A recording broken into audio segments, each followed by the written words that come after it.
Yo. Yo.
Hello, hello, hello,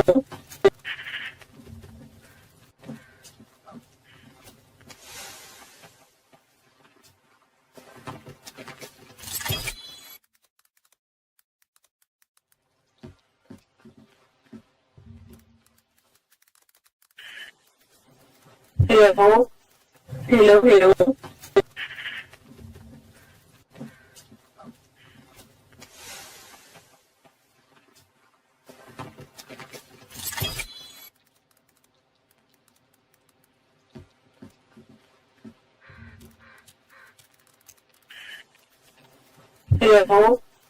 hello, hello,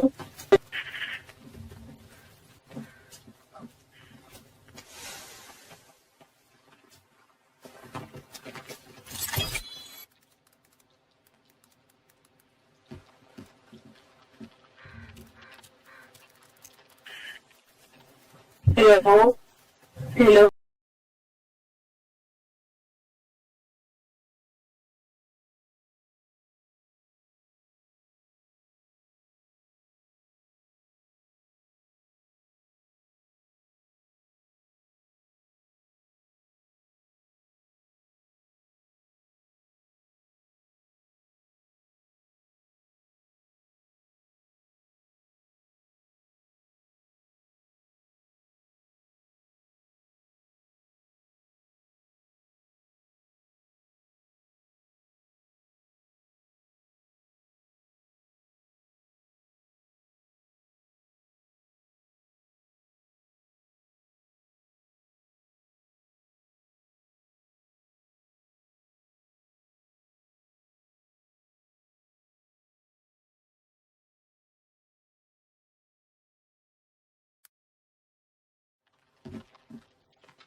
Sumakit ang puso ko.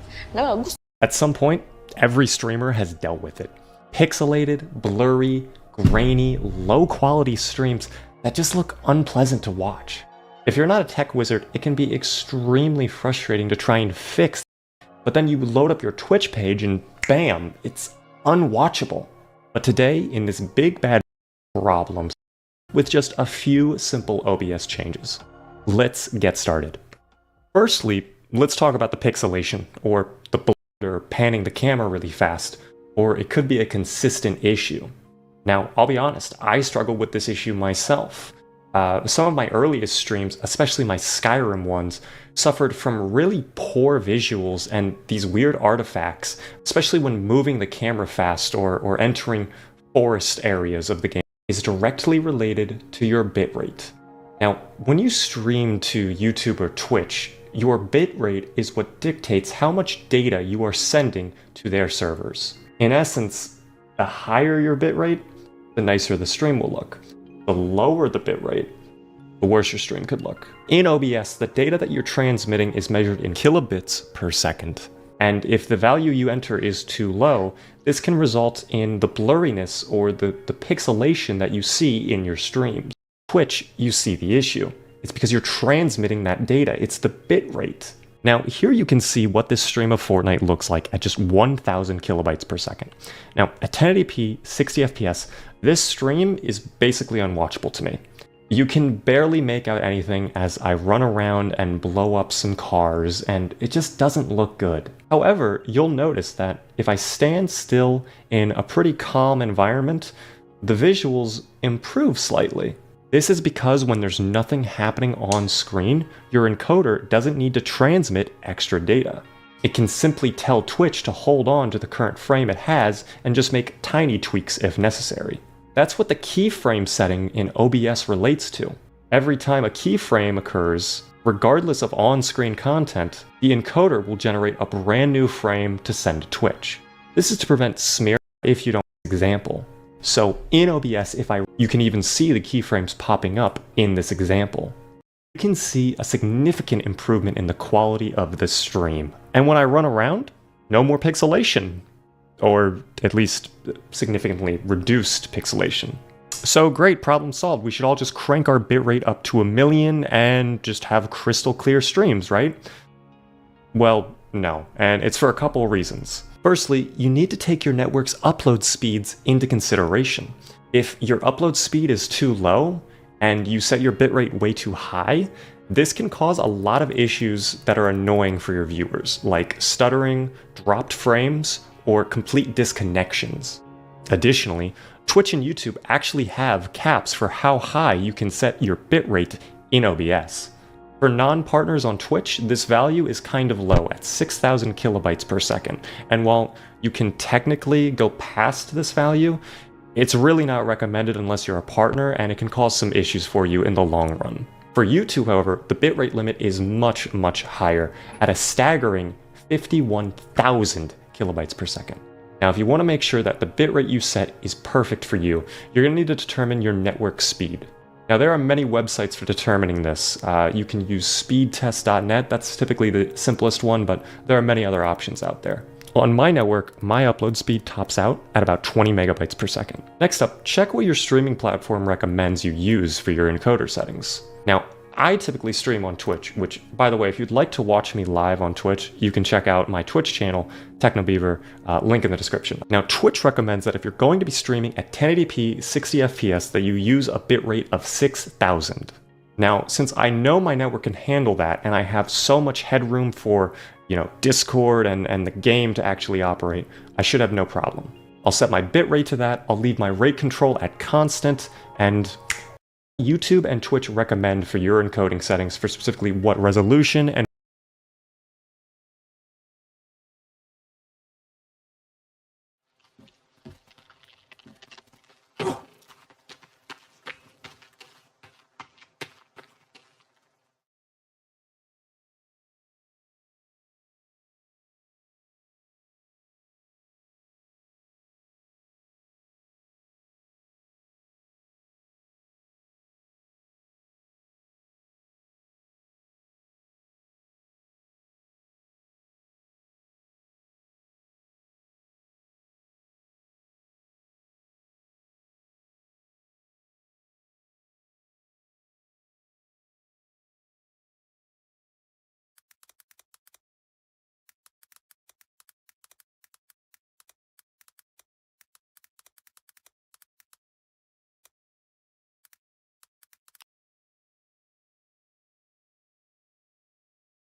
and frame rate you're targeting.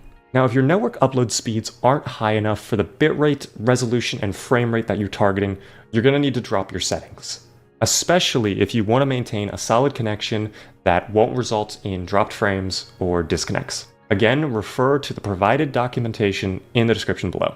You can additionally help yourself by keeping your stream overlay simple and static, especially if your network requires you to push your bitrate pretty down hard. The less detailed and animated that your overlay is, the less harder your encoder needs to work, and the less data it needs to transmit.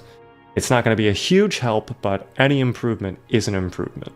If you're looking to really boost your stream quality up, however, there are a few other tips I would recommend you take a look at. Firstly, if you aren't streaming at your base resolution, but you're actually downscaling to a lower resolution, like 720p for example, you might want to consider experimenting with what downscaling filter that you use. Without getting very technical, a downscaling filter will take groups of pixels and map them into one singular pixel for a downscaled resolution. The two most widely used filters are bicubic and Lanczos. Lanczos. Up on the screen now is a comparison of these two filters, zoomed in 175%. Now, if you pixel peep on the Lanczos filter, you can definitely notice some shimmering on the little tentacle hair of the character, and especially on the shovel as well. But personally, to my eye, I personally think the Lanczos filter looks a bit sharper, especially on the roof where you can see some more fine details there you can pick from, but the slower you go, the nicer your stream will look, but also the higher the CPU load will be. I personally would steer clear of the Intel QuickSync encoder, especially if you have an older Intel CPU, because honestly, you'll just get better visual quality and performance by utilizing NVIDIA or AMD's offerings instead. Now, I hope these tips helped you out a lot in improving your streams and your streaming setup. If you really just want to prioritize quality, then X264 is a great choice. Now, if you're using X264, make sure you take note of your CPU usage preset. There are tons of options you can pick from, but the slower you go, the nicer your stream will look, but also the higher the CPU load will be. I personally would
Ever wanted to be a ninja with a gun, an arcane track star, or become naked? If you guys are still struggling with a bombing out, jump. The first thing you guys are going to want to do is navigate down here to your settings in OBS. Once there, navigate to the stream tab, and we're going to look for this little box in the bottom here that says ignore streaming service setting recommendations. Check this box. Now, Twitch recommends a bitrate of 6K for 1080p 60 FPS video. As you all probably know if you watch my channel, 6K bitrate for 1080p 60 FPS video, especially high motion games like shooters, is not going to cut it. Your stream is going to be extremely blurry. So we're going to fix that. So this box that we just checked right here is going to do exactly what it says. It's going to ignore Twitch's limitations on bitrate. But it doesn't end there. We're going to need to head over to the output tab. Under your encoder settings, your bitrate needs to be set to 8,000. This is super important.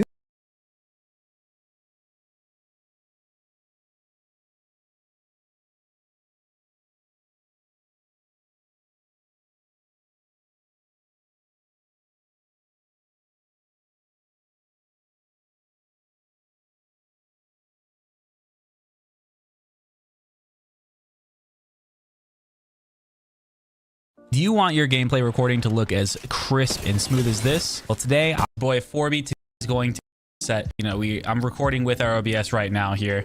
But the important stuff that we're going to go over today is pretty much every list here in your general themes here. They'll all be different looks for you. But I stay with Yami personally, just because it's kind of nice in the eyes. It's, and not a beta release, because you can experience crashes and that could mean lost footage, or here. And this is the source alignment snapping. Usually you want this enabled so that your sources will snap to different areas on your screen when you're trying to create your stream layout. This is good to have. You can change the sensitivity for how much you want to snap or how much you don't want to snap. And then system tray, I have this enabled, and then I actually want this to minimize to my system tray when I'm started. This is kind of personal preference, but it's just so when you open it, it's not going to open immediately or like in your face. But that's kind of all that's important here. Most of this should be default settings in the general tab.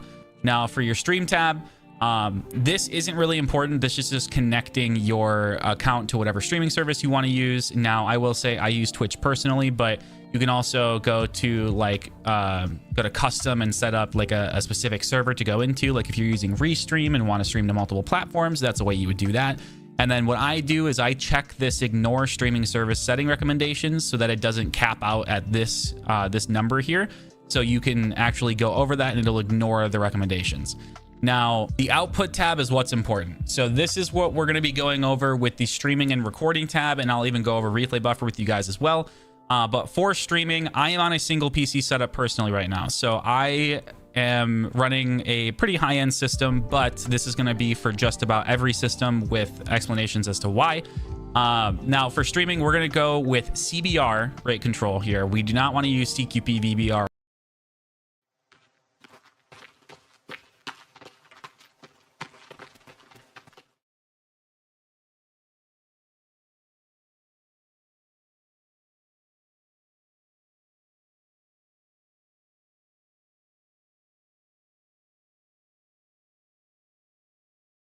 We do not want to use